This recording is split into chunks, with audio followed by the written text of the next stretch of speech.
All right, everybody, we are live with the Combatcast. It's the man called Dave. It's Chevy Rooney. We're going to talk about some upcoming fights, this past weekend's fights. Before we do that, please like and subscribe. And Chevy, why don't we tell people what we got coming up? All right, August 16th, UFC 319, Duplessis versus Chimaev for the middleweight belt if Chimaev makes it to the octagon. That's from Chicago. You are down on that. You've been saying that since day one. And then August 23rd, UFC Fight Night, Walker versus Zhang, couple heavy hitters at 7 a.m. Eastern Time from China, I think Shanghai. And then August 30th, that's Labor Day weekend here in the States. No UFC, so we're thinking we're going to come up with a Mount Rushmore we'll pick a weight division and do our individual Mount Rushmore. So yeah, and it's something I might even like to do possibly a few more times because I think it's always interesting to see what people come up with for their lists. I think some of them are a little easier. Some divisions, yeah. Yeah, but then some are going to be interesting. Like when we get to like men's bantamweight, like I think that could be an interesting one. Yeah, deep for a long time. Yeah. Yeah, absolutely. But why don't we get into this weekend's card? As I told Chevy, I was watching SummerSlam, and this card had gone through a lot of different fights. But Chevy was explaining to me that this ended up being an awesome card and a lot of fight of the years. Continue. Yeah, I was hating on this card big time for sure. Same as I'm hating on this upcoming card, but this one definitely delivered. We had a few fight of the year contenders. I think looking back at Esteban Ribovics versus Elvis Brenner, I did highlight this one last week to keep an eye out because Ribovics he already has a fight of the year fight under his belt with Daniel Zellhuber. At UFC Noche. This one was good too because Elvis Brenner was game. You know what you're going to get from Ribovics. He's going to only go forward and throw constant offense. But Brenner was there. He was throwing some stuff back. But mostly he was just staying on his feet while he was taking a beating. But I'm not going to miss a Ribovics fight or a Brenner fight going forward for sure. So both guys put on exciting fights. We ended up previewing a different co-main event because there was a couple different fight cards that were going around for this. So I think rather than we might as well just talk about both co-main events. You saw the whole card anyway. So what about what we thought was going to be the co-main event? Yeah. So Carol Rosa versus Nora Cornell. It's just Carol Rosa has so much more experience. We talked about this, and she really just grappled her way to victory. So Nora looked pretty good in the first round. Carol got her down, and it was very obvious from there that she just needed to keep getting her down. So she ended Rosa with a decision. But the actual co-main event ended up being Mateus Rebecki. I can't remember how his name's pronounced. It's not the way it's spelled. Rebecki and Chris Duncan. They put on another possible fight of the year contender. So Duncan ends up getting the decision, but it was very close. Both guys are really bloodied up. This is very similar to the Ribovics Brenner fight, except I'd say with less technical fighting going on. It was mostly just like two bulls colliding. They would, walk around each other, circle each other for a bit, and then they both go at the same time. And,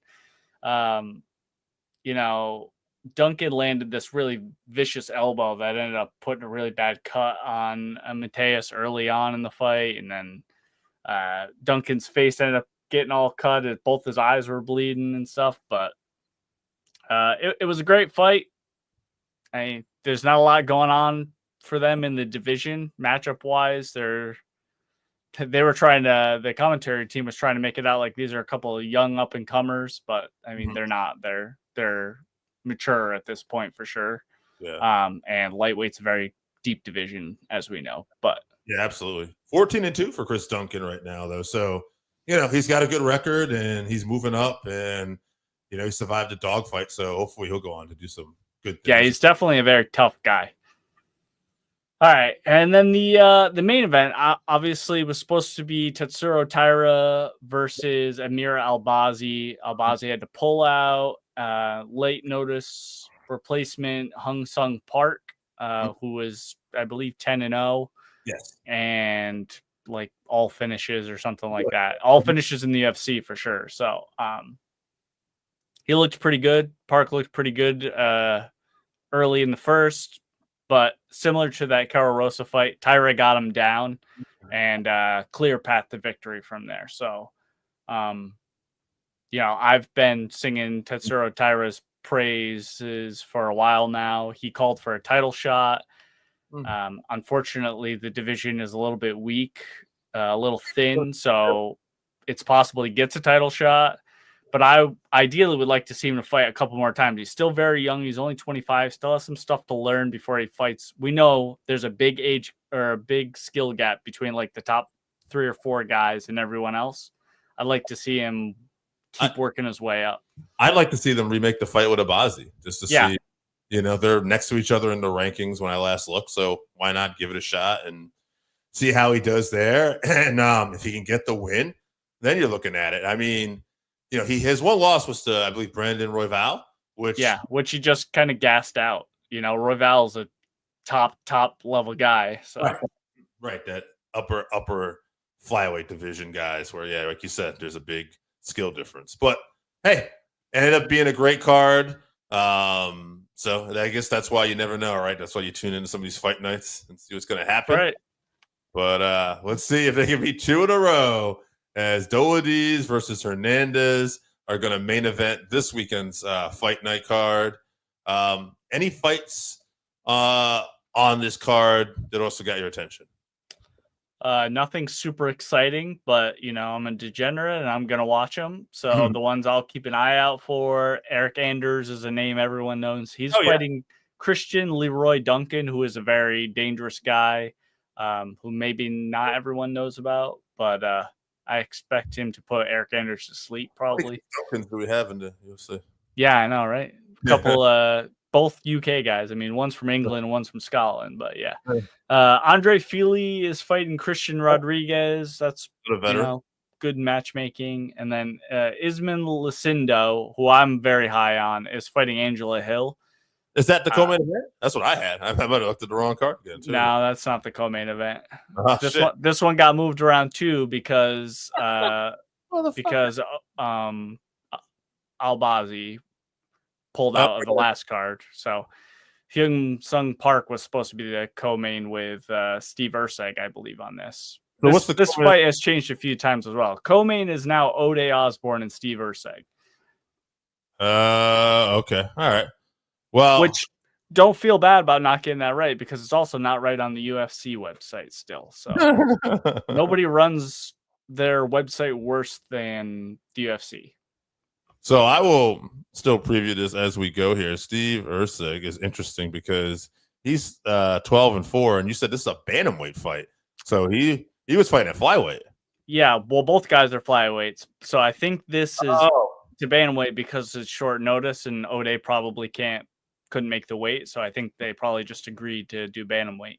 It'll be interesting because he's 12-4, but he's coming off 3 losses in a row. One of them to the champ, and then to Kai Kara of France, where he got caught, and then Brandon Moreno. Brandon Moreno and Pantoja, I mean, you could argue are the top, flyweights in the world. I think Brandon Royval is right there too. But yeah, back-to-back Apex cards can't be exciting, right? Yeah, so that's what we were just saying, So we will find out. So I don't know. Again, I didn't do my homework for this one because I got moved around. But I guess I'm going to go with Erceg just because I really don't want to see him lose 4 in a row. I don't know if that's but again, I didn't preview this COVID event. So I'd say we're looking at equal skill here. What do you think? What do we got here? Yeah, so they moved Erceg too far, too fast at flyweight, which I'm hoping they don't do with Tyra. Like you said, he lost 3 in a row. And this matchup is short notice, so it's at bantamweight. But I think the fact that he has a full camp and then doesn't need to cut weight will be an advantage over Ode Osbourne, who I assume even if he's training all the time, it's not fight camp training. Right. He doesn't need to cut weight either, but no fight camp. So I guess that makes me lean towards Erceg. I'm kind of torn on this one because neither guy is really setting the division on fire right now with wins. Right. So I'll pick Erceg by decision. This is another weak as fuck card. So, like we saw last week, could end up being fire just matchup wise, but I wouldn't bet on 2 in a row for sure. So, let's see. But I am excited. This is probably the only fight I'm truly excited about. Main event here. Roman Dolidze versus Anthony Hernandez. All right. Hernandez, 14-2-1, 3 KOs, 8 subs, 3 decisions. He's won 7 in a row now. Coming off of wins over Brendan Allen. This guy is a 3-time Performance of the Night winner. Most takedowns, I believe, in a middleweight fight. This is what I have written down here. Highest middleweight division history, highest significant strike accuracy percentage in UFC middleweight division history. So well-rounded fighter, could take you down, could strike. Hernandez, like I said, coming off a win over Brendan Allen, who's no slouch. So this should be interesting. Dolidze, though, 15-3, 8 KOs, 3 subs, 4 decision.